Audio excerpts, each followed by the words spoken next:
بالکल 5 अगस्त के साल कश्मीर के मौके पर मुल्क भर में भी जिले इंतजामिया की तरफ से रैली का इनेकाद किया गया। रैली का जो इनेकाद है वो न्यूज प्रेस रैली सखत प्रेस क्लब तक किया गया है। डिप्टी कमिश्नर सखा नादिर शहजाद खान की इस वक्त हम सखत प्रेस क्लब के सामने मौजूद है। यहाँ पर मौजूद रैली के शोका से बात करते हैं कि उनका क्या कहना है। जी, ये जो हिंदुस्तान ने हमारे कश्मीरी भाइयों के साथ जुल्म किया और करता जा रहा है कश्मीर की वैली में, उसके खिलाफ यौम इस्तेसाल आज हम विश्व शक्कर में मना रहे हैं। और ये हम सबको पैगाम देना चाहते हैं और सबसे ज्यादा अपने कश्मीरी भाइयों को कि हमारी कौम, पाकिस्तान की कौम और सारी सक्खर की आवाम भी कश्मीर के लोगों के साथ शाना बशाना खड़ी है और आपकी जद्दोजहद में हमेशा इसी तरह आपके साथ खड़ी रहेगी। तब तक खड़ी रहेगी जब तक कश्मीर पाकिस्तान का एक हिस्सा नहीं बन जाता और कश्मीरी भाई अपना सुख का सांस नहीं लेते।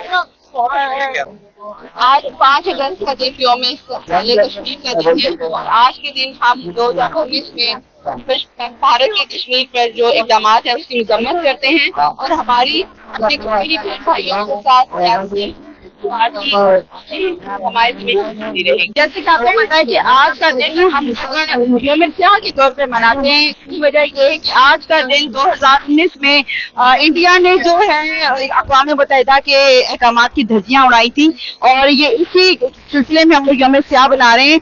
और वहाँ पर जो इंडिया ने कश्मीर में जो बरदरीश बना रखी है हम उसकी मजम्मत करते हैं। आज जो पूरी दुनिया में रैली निकाली जा रही है कश्मीरों से सारी यकजहत के लिए, पूरी दुनिया को हम बताना चाह रहे हैं कि हम कश्मीरियों के साथ हैं। जब तक कश्मीर आज़ाद नहीं होता तब तक हम का सांस नहीं लेंगे, क्योंकि ये मोदी सरकार की भूल है कि जो मुसलमान कौम है किसी के आगे झुकने वाली है। कश्मीरियों के हौसले पहले भी बुलंद थे, अब भी बुलंद है, क्योंकि वो कभी किसी के आगे झुकने वाले नहीं है।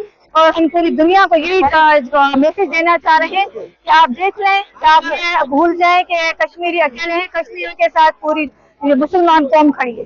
बिल्कुल ये कहना है कि पाकिस्तान के अवाम कश्मीरी भाई और बहनों के साथ खड़ी है और उनके साथ नहीं जाने वाली इस दोनों के खिलाफ हर कौम से आवाज बुलंद करेगी। जी।